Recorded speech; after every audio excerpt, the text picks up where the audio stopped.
नमस्कार दोस्तों, मैं विकास त्रिवेदी आपके अपने YouTube चैनल विकास स्टडी सर्कल पर आप सभी का स्वागत करता हूं।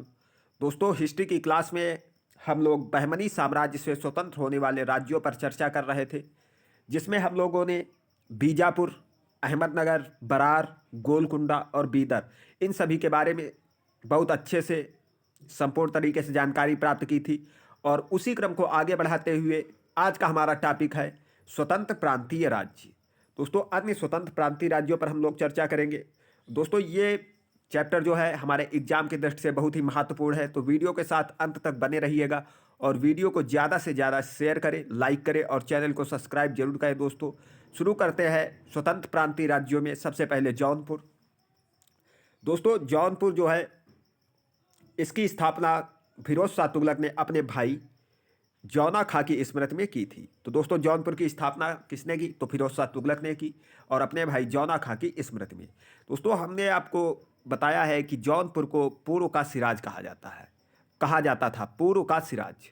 पूर्व का सिराज किसे कहा जाता है? तो जौनपुर को। और दोस्तों, जौनपुर, ये क्वेश्चन पूर्व का सिराज किसे कहा जाता है, ये क्वेश्चन 2021 में एग्जाम हुआ था प्रवक्ता का, उसमें पूछा गया था। तो पूर्व का सिराज जौनपुर को कहा जाता है। उसके बाद आगे देखते हैं दोस्तों, जौनपुर में स्वतंत्र सरकी राजवंश की स्थापना मलिक सरवर ने की थी। तो दोस्तों, जौनपुर में सरकी राजवंश की स्थापना किसने की? तो मलिक सरवर ने की। और मलिक सरवर को दोस्तों उपाधि दी गई थी मलिक उस सर्क की। मलिक उस सर्क की उपाधि धारण करके दोस्तों ये सरकी राजवंश की स्थापना करके सिंहासन पर बैठा, मलिक उस सर्क की उपाधि धारण करके। और इसका अन्य नाम दोस्तों ख्वाजा जहान था। इसका अन्य नाम जो था वो ख्वाजा जहान था। उसके बाद आगे देखते हैं दोस्तों जौनपुर के बारे में। 75 वर्षों तक स्वतंत्र रहने के बाद जौनपुर पर बहलोल लोदी ने कब्जा कर लिया। दोस्तों, 75 वर्षों तक स्वतंत्र रहने के बाद जौनपुर पर बहलोल लोदी ने कब्जा कर लिया। उसके बाद सरकी राज शासकों के अंतर्गत विशेषकर इब्राहिम शाह के समय में जौनपुर में साहित्य एवं स्थापत्य कला के क्षेत्र में हुए विकास के कारण जौनपुर को भारत का सिराज या पूर्व का सिराज भी दोस्तों कहा जाता है, भारत का सिराज के नाम से जाना गया है। उसके बाद आगे देखते हैं अटाला देवी मस्जिद। दोस्तों, मोस्ट इंपॉर्टेंट है कि अटाला देवी मस्जिद का निर्माण 1408 ईस्वी में सरकी सुल्तान इब्राहिम शाह के द्वारा किया गया था। दोस्तों, ये अटाला देवी मस्जिद का निर्माण सरकी सुल्तान इब्राहिम शाह के द्वारा किया गया था। और दोस्तों, अगर हम बात करें कि ये जो अटाला देवी मस्जिद है, ये अटाला देवी मस्जिद का निर्माण कन्नौज के राजा विजय चंद्र द्वारा निर्मित अटाला देवी के मंदिर को तोड़कर किया गया था। तो दोस्तों, ये अटाला देवी के मंदिर को तोड़कर अटाला देवी मस्जिद का निर्माण इब्राहिम शाह ने किया। और दोस्तों, ये अटाला देवी मंदिर का निर्माण किसने कराया था? तो कन्नौज के राजा विजय चंद्र ने।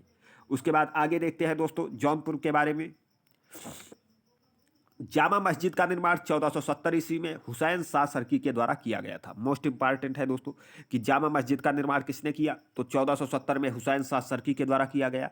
उसके बाद अगला हमारा है दोस्तों झांझरी मस्जिद 1430 ईस्वी में इब्राहिम सरकी के द्वारा एवं लाल दरवाजा मस्जिद का निर्माण मोहम्मद शाह के द्वारा 1450 ईस्वी में किया गया। तो दोस्तों, झांझरी मस्जिद का निर्माण इब्राहिम शाह सरकी ने 1430 में किया और लाल दरवाजा मस्जिद का निर्माण मोहम्मद शाह के द्वारा 1450 ईस्वी में किया गया। दोस्तों, ये कुछ मोस्ट इंपॉर्टेंट पॉइंट थे जौनपुर से संबंधित। दोस्तों, बहुत ध्यान से देखना। उसके बाद अगला हमारा है बंगाल, स्वतंत्र होने वाले राज्यों में। बंगाल दोस्तों इख्तियारुद्दीन मोहम्मद बिन बख्तियार खिलजी ने बंगाल को दिल्ली सल्तनत में मिलाया। दोस्तों, किसने बंगाल को दिल्ली सल्तनत में मिलाया? तो इख्तियारुद्दीन मोहम्मद बिन बख्तियार खिलजी ने बंगाल को दिल्ली सल्तनत में मिलाया। उसके बाद दोस्तों गयासुद्दीन तुगलक ने बंगाल को 3 भागों में विभाजित किया। गयासुद्दीन तुगलक ने बंगाल को 3 भागों में विभाजित किया। पहला लखनौती, ये दोस्तों उत्तरी बंगाल था, लखनौती उत्तरी बंगाल। दूसरा सोनारगांव पूर्वी बंगाल और तीसरा सतगांव दक्षिणी बंगाल। इन 3 भागों में गयासुद्दीन तुगलक ने बंगाल को विभाजित किया। और दोस्तों, इसने गयासुद्दीन तुगलक ने पंडुआ में अदीना मस्जिद का निर्माण 1364 ईस्वी में सुल्तान सिकंदर शाह ने करवाया था।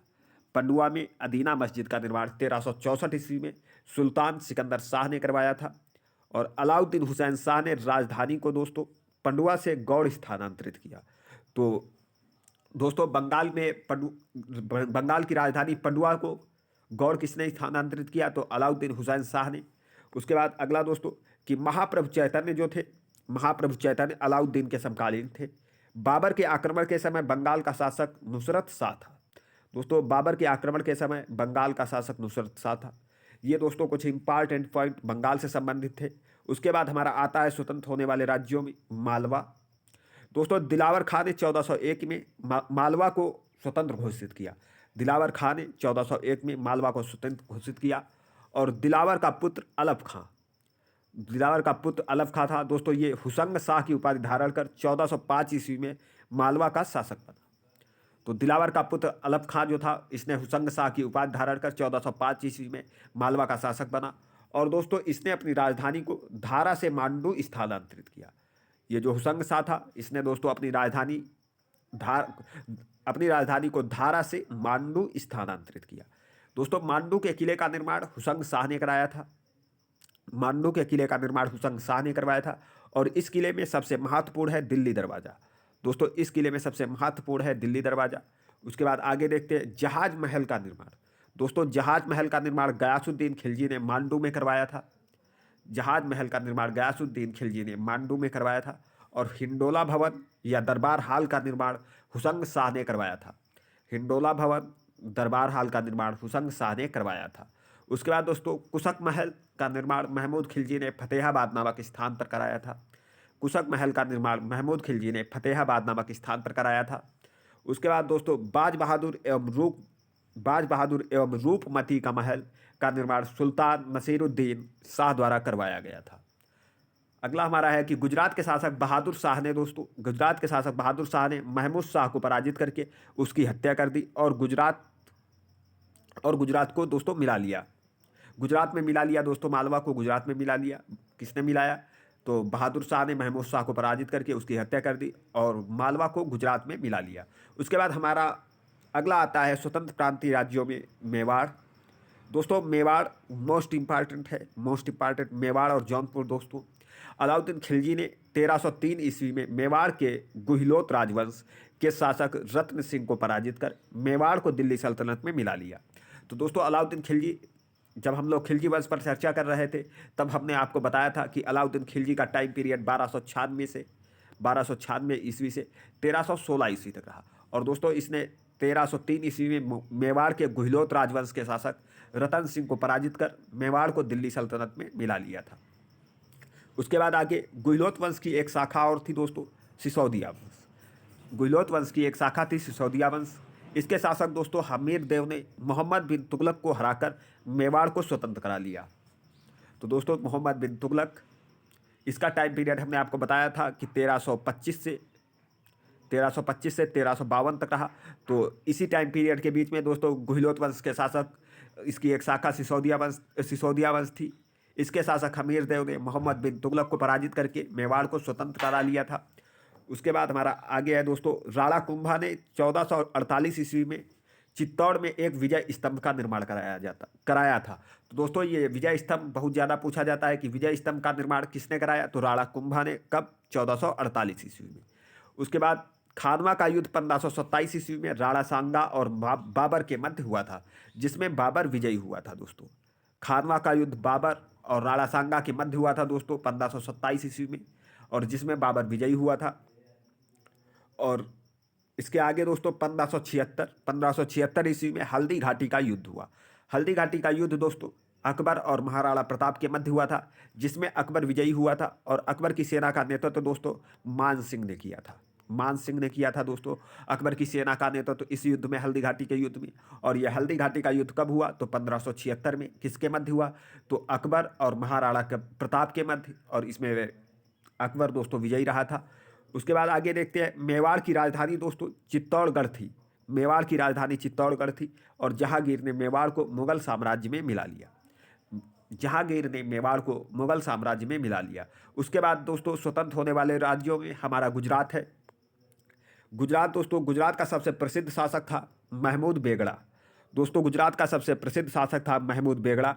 और महमूद बेगड़ा ने गिरनार के निकट मुस्तफाबाद और चंपानेर के निकट मोहम्मदाबाद नामक नगर बसाया।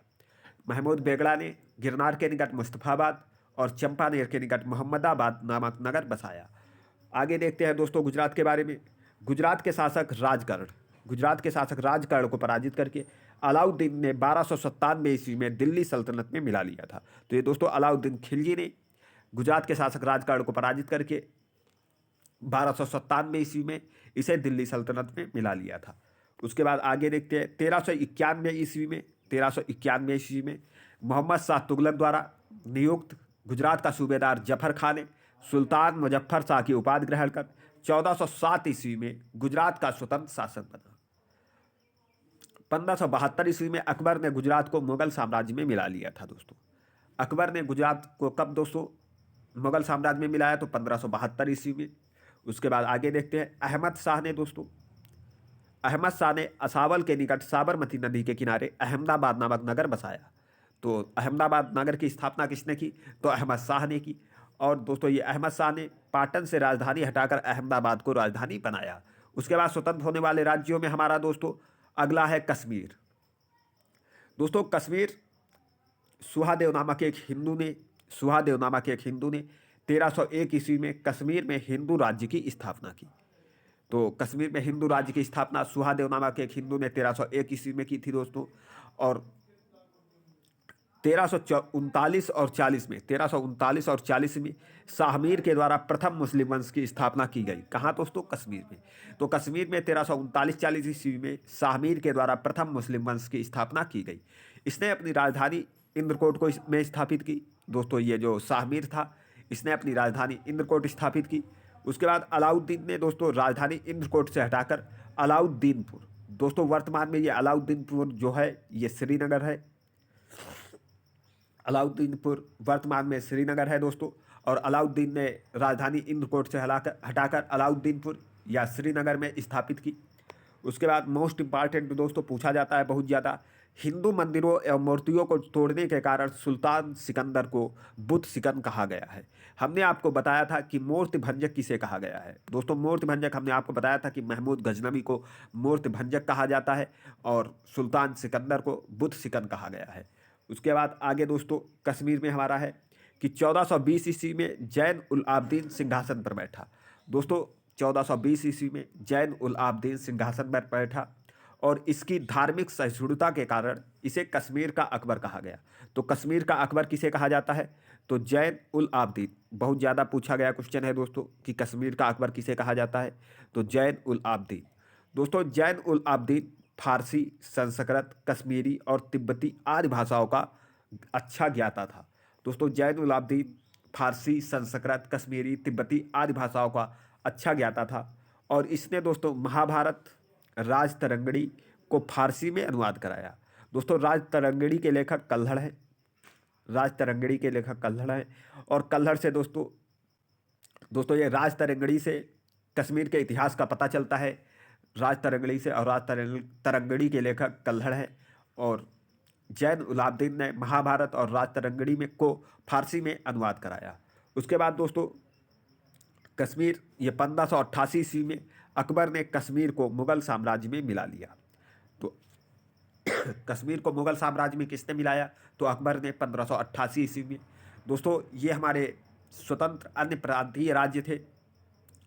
अगर आपको ये क्लास अच्छी लगी है तो क्लास को ज़्यादा से ज़्यादा शेयर करें, लाइक करें और चैनल को सब्सक्राइब जरूर करें। दोस्तों मिलते हैं अगली क्लास में, तब तक के लिए धन्यवाद। जय हिंद।